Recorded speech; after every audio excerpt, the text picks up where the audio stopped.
अस्सलामुअलैकुम everyone, I welcome you all here. आज आपका दूसरा मॉक टेस्ट है जनरल अवेयरनेस का। मॉक टेस्ट लेने से पहले अगर आप चैनल पर नए हैं तो इसे ज़रूर सब्सक्राइब करें, बाकियों के साथ शेयर करें, बेल आइकन को हिट करें ताकि आपको सारे वीडियोस की नोटिफिकेशन मिले। और एक बात, हम बीएलडब्ल्यू में भी जो बीएलडब्ल्यू का रीजनिंग का पोर्शन है, जो रीजनिंग का सिलेबस है, वो हम पढ़ा रहे हैं। मोर देन 93% हमारा सिलेबस कंप्लीट है। प्लेलिस्ट में वीडियोस डाल के हैं, आप देख सकते हैं। बच्चों का रिस्पॉन्ड है कि उन्हें बहुत अच्छे से समझ आता है, ईजीएस्ट वे में एक्सप्लेनेशन है। आप भी गो थ्रू कर सकते हैं, अगर आपको अच्छे लगे आप वहाँ से पढ़ सकते हैं। और एक बात, अगर आपको हमारी पीडीएफ चाहिए आप हमारा टेलीग्राम चैनल ज्वाइन कर सकते हैं, नीचे लिंक डिस्क्रिप्शन में है, या आप डायरेक्टली अपना टेलीग्राम खोले, वहाँ सर्च में आप JKI.com दें, JKICOM आपको लिखना है। ये पब्लिक चैनल है, आपको दिख जाएगा, वहाँ से भी आप इसे डायरेक्टली ज्वाइन कर सकते हैं। रही बात मॉक टेस्ट की, पिछला जो हमने आपका मॉक टेस्ट लिया था उसमें बच्चों का बहुत अच्छा रिस्पॉन्स आया है। आधों ने 19 अटेम्प्ट किए हैं, आधों ने 18, आधों ने 15, मतलब बहुत, किसी का 15 से कम तो कोई बात नहीं। आज भी आपकी 20 क्वेश्चंस हैं, एटलीस्ट आपको 15 टारगेट होना चाहिए। 15 से ज़्यादा करेंगे आप वो सुपर हो गया, मतलब बहुत अच्छी लेवल की प्रिपरेशन है। 15 से कम भी आप गए तब भी कोई बात नहीं, आपको सेल्फ एग्जामिनेशन का मौका मिलता है। आप मॉक टेस्ट्स को ज़रूर दें, मॉक टेस्ट्स को आप कभी ना छोड़ें। यही आपको असल में बताते हैं आपने क्या रिटेन किया है दिमाग में, आपके दिमाग में कितना अभी याद है, कितना आप समझ पाए हैं कंसेप्ट्स को। वरना वैसे पढ़ पढ़ के इंसान जाता है, वैसे पता नहीं होता कि मुझसे कुछ रिटेन भी हो रहा है कि नहीं। मॉक टेस्ट एक सेल्फ एग्जामिनेशन होती है बच्चे की, मॉक टेस्ट आप दिया करें। और एक बात, आज मॉक टेस्ट है। पिछली बार जो मॉक टेस्ट लिया था बच्चों ने अच्छा स्कोर किया है, लेकिन आज हम अनाउंसमेंट कर रहे हैं जो इस मॉक टेस्ट में फर्स्ट 3 रैंक्स पे आएगा, फर्स्ट सेकंड थर्ड रैंक पे जो आएगा उनका नाम हम तीसरे मॉक टेस्ट में लेंगे, कि हम अनाउंसमेंट करेंगे कि ये 3 बच्चे या जितने भी होंगे, चाहे फर्स्ट रैंक पे 2 आए 3 आए, ये बच्चे इस रैंक पे आए हैं, उनका नाम हम ज़रूर लेंगे। फर्स्ट 3 रैंक्स पे जो आएंगे उनकी हम अनाउंसमेंट करेंगे कि ये पिछले टेस्ट में rank 1, rank second, rank third पे आए हैं। तो करते हैं अपना मॉक टेस्ट स्टार्ट। हम डिस्प्ले करेंगे क्वेश्चन को यहाँ पे स्क्रीन पे, आप वीडियो को पॉज करेंगे, विद इन 1 मिनट आपको खुद से ही जवाब दे देना है। फिर आप देखिए, जब हम भी देंगे क्या आपका जवाब ठीक था कि नहीं। और एक बात, आपको ज़रूर अपना स्कोर लिखना है कमेंट्स में कि आपका कितना स्कोर था, चाहे 19 था, 15 था, 10 था, कितना भी है, लेकिन ऑनेस्टली, झूठ नहीं, आपको सच बोलना है। झूठ बोलने से आप खुद को ही धोखा देंगे। सच लिखना है आपको कमेंट्स में कि आपका कितना स्कोर है, हम उन्हें ज़रूर देखेंगे कि आपका कितना स्कोर था। आपका पहला ही क्वेश्चन है, who was the ruler of Lucknow during the revolt of 1857। जब रिवोल्ट 1857 आया ना, हुआ ना, तो उस टाइम लखनऊ में रूलर कौन था। नीचे हैं ऑप्शंस आपके पास, बेगम हज़रत महल, मौलवी लियाकत अली, मौलवी अहमदुल्ला शाह, तांतिया तोप। इन चारों में से कौन सी ऑप्शन राइट है।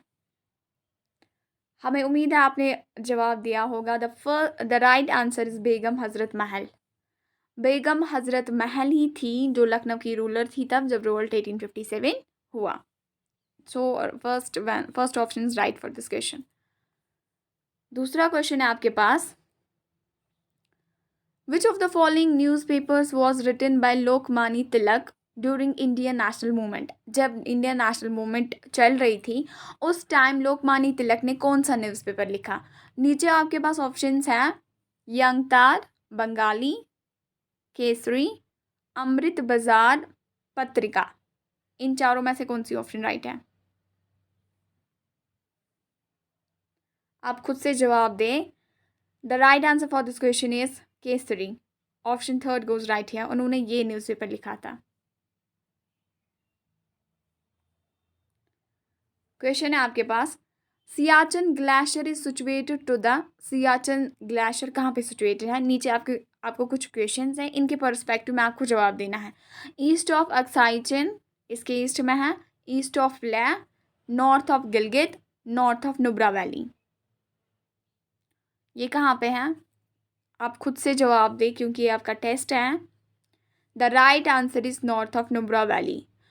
नुब्रा वैली के नॉर्थ में ही आता है सियाचिन ग्लेशियर। हाँ, right answer is north of Nubra valley. यहाँ देखें, विच of the following union territory of India which is the smallest UT of India in terms of total area. आपको smallest UT बोलनी है, लेकिन एरिया के वाइज, पॉपुलेशन के wise आप जानते हैं पॉपुलेशन के वाइज एक स्टेट बड़ी होती है, एरिया के मतलब इन टर्म्स ऑफ एरिया दूसरी कोई स्टेट बड़ी होती है। ऐसे ही यहाँ पे एरिया की बात हो रही है। एरिया के हिसाब से आपको बोलना है सबसे स्मॉलेस्ट छोटी यूटी कौन है इंडिया की। नीचे ऑप्शंस हैं, पुडुचेरी है, दमन दीव है, चंडीगढ़ है, लक्षद्वीप है।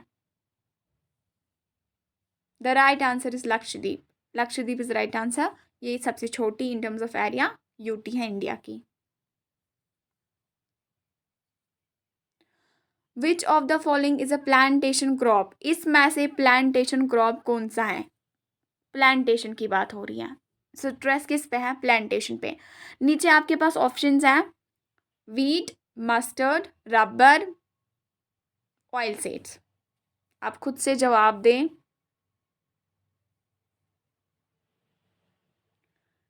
इसमें जो राइट आंसर है वो है रबर। प्लांटेशन क्रॉप क्या होता है, जो हम हार्वेस्ट करते हैं या कल्टीवेट करते हैं एक बड़ी लार्ज स्केल पे, इससे ज़्यादा प्रोडक्शन भी होती है और एम्प्लॉयमेंट भी जनरेट होती है।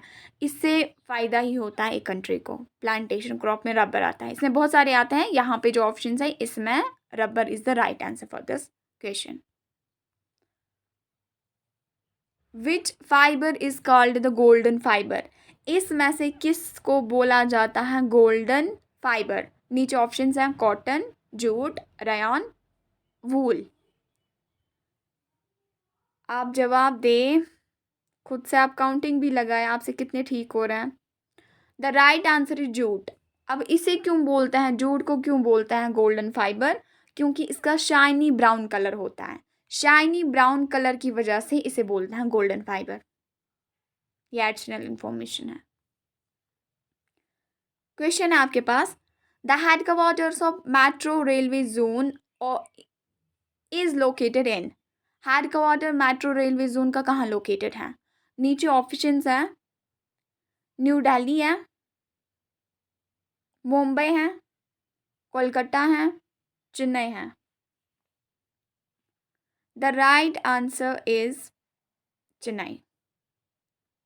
I mean, say the right answer is Kolkata. Sorry, the right answer is Kolkata. Headquarter of metro railway zone is located at Kolkata. Kolkata is the right answer.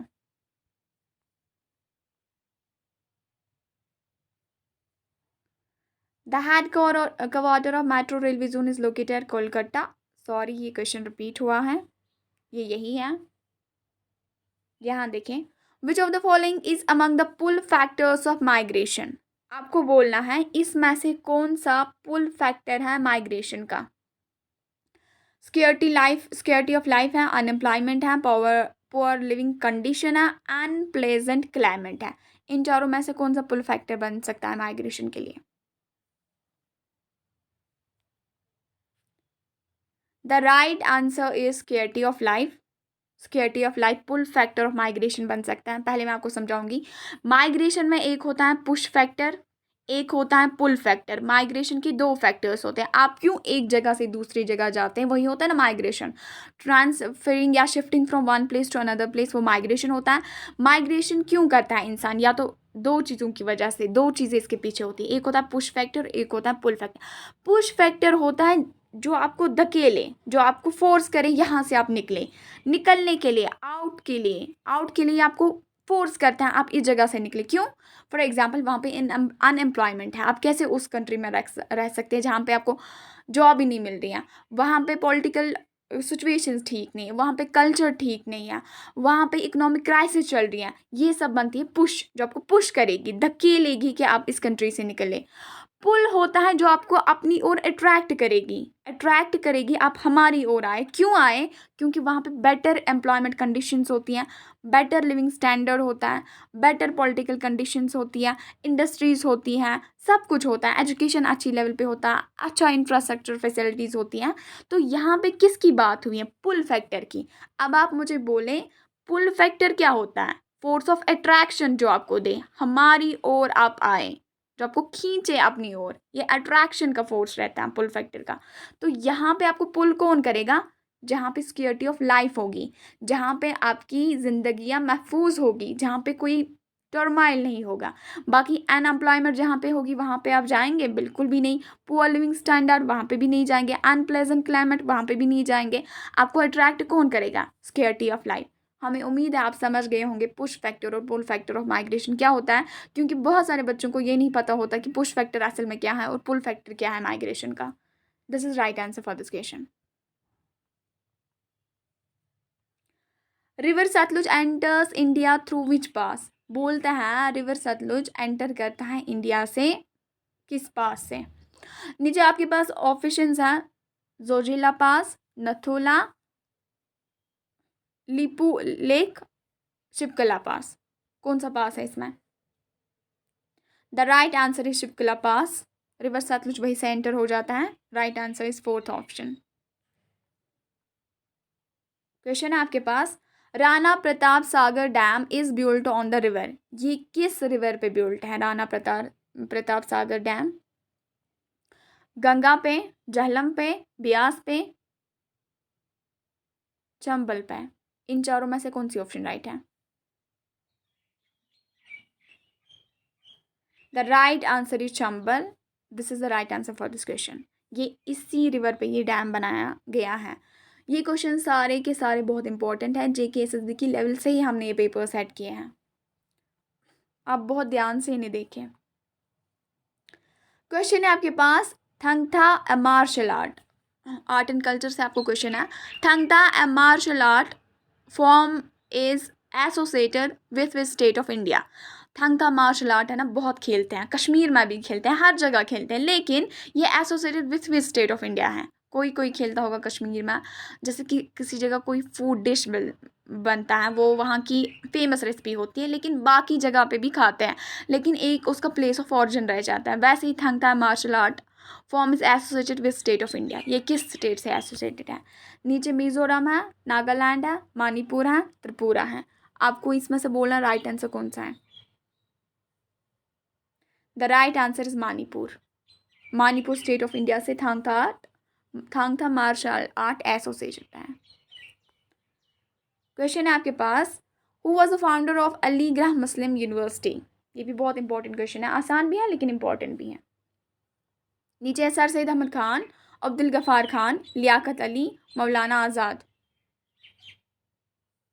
आप जवाब दें। The right answer is sir Syed Ahmad Khan. Aligarh Muslim University, इसकी बहुत fame है through out India, इसे आप बहुत ज़रूर याद रखेंगे। Dayanand Saraswati was the founder of which of the following missions? पूरा नाम इसका स्वामी दयानंद सरस्वती। वो किस मिशन के फाउंडर थे? इंपॉर्टेंट क्वेश्चन है बहुत ज़्यादा। ब्रह्मो समाज, चिन्मया मिशन, आर्या समाज, प्रार्थना समाज। इनमें से कौन सी राइट आंसर है? The right answer is Arya समाज के ही ये फाउंडर थे। कौन? स्वामी दयानंद सरस्वती या दयानंद सरस्वती आप बोले। क्वेश्चन है, who was credited with the establishment of the servants of India society? किसको एक क्रेडिट दिया गया कि इन्होंने एस्टैब्लिश की सर्वेंट्स ऑफ इंडिया सोसाइटी? नीचे आपके पास ऑप्शंस हैं, गोपाल कृष्ण गोखले, लाजपत राय, सीआर दास, राजा राम मोहन रॉय। आप जवाब दें। The right answer is Gopal Krishna Gokhale. Gopal Krishna Gokhale ही ने यहाँ पे एस्टैब्लिशमेंट लाई servants of India society. Question है, टैक्सेशन से क्वेश्चन है, goods and service tax was implemented in India from? Goods and service tax कब इंडिया में इम्प्लीमेंट किया गया, किस डेट से? Options are 1st June 2017, 1st July 2017, 1st August 2017, 1st September 2017. The right answer for this question is 1st July 2017 को इसे implement किया गया है थ्रू आउट इंडिया, लेकिन जम्मू कश्मीर में ये थोड़ा लेट ही इम्प्लीमेंट हुआ। आप वो डेट हमें कमेंट्स में बोलेंगे कि जम्मू कश्मीर में कब GST लागू हो गया। What kind of a tax is GST? GST किस किस्म का टैक्स है? क्या ये वैल्यू बेस्ड टैक्स है, वैल्यू एडेड टैक्स है, इनडायरेक्ट टैक्स है, डायरेक्ट टैक्स है, इनकम टैक्स है? The right answer is indirect tax. ये इनडायरेक्ट टैक्स है। GST क्या है? Indirect tax. कॉन्स्टिट्यूशन से क्वेश्चन है, the constitution of India was hand written by. Hand written किसका है? ये कॉन्स्टिट्यूशन ऑफ इंडिया ये किसने हैंड रिटन में लिखा? श्यामा प्रसाद मुखर्जी, बाला साहब गंगाधर खेर, कन्हैयालाल मानिकलाल मुंशी, प्रेम बिहारी नारायण रायजादा। कौन है इसमें राइट आंसर? इंपॉर्टेंट क्वेश्चन है। The right answer is Prem Bihari Narayan Raizada is the right answer for this question. Question है, the original copies of the Indian constitution written in which language? किस लैंग्वेज में ओरिजिनली उसे लिखा गया? Hindi, English, Sanskrit, both Hindi and English. The right answer is both Hindi and English. वो दोनों जबानों में लिखा गया, इंग्लिश में भी और हिंदी में भी। क्वेश्चन है आपके पास, WWF स्टैंड्स फॉर, ये क्या स्टैंड करता है? Web world federation, world wild life federation, world wild life fund, world web federation. आप जवाब दें, इंपॉर्टेंट क्वेश्चन है। The right answer for this question is world wild life fund. World wild life fund is the right answer. ये जो abbreviated form है ना, इसमें JKSS भी क्वेश्चंस डालता है। कभी कभार क्वेश्चन एक ही क्वेश्चन पेपर में 3-4 क्वेश्चंस भी एब्रिवेटेड फॉर्म में पूछे जाते हैं पूरे पेपर में कि इनकी एब्रिवेटेड फॉर्म क्या है। वर्ल्ड वाइल्ड लाइफ फंड ये नहीं आएगा, वर्ल्ड वाइल्ड लाइफ फेडरेशन। इसमें ये चीज़ गलत है, इतना सा ठीक था, लेकिन पूरा ठीक है ऑप्शन 3rd। सो ये हमारा आज का मॉक टेस्ट था। आप ज़रूर देखेंगे आपका स्कोर क्या आएगा और आप कमेंट्स में बोलेंगे आपने कितना स्कोर किया है। आपको मॉक टेस्ट अच्छा लगे इन्हें ज़रूर लाइक करें और बाकियों के साथ शेयर करें ताकि सब बच्चों को फ़ायदा मिले। This is enough for today. With this I am concluding. Thank you. Have a nice day.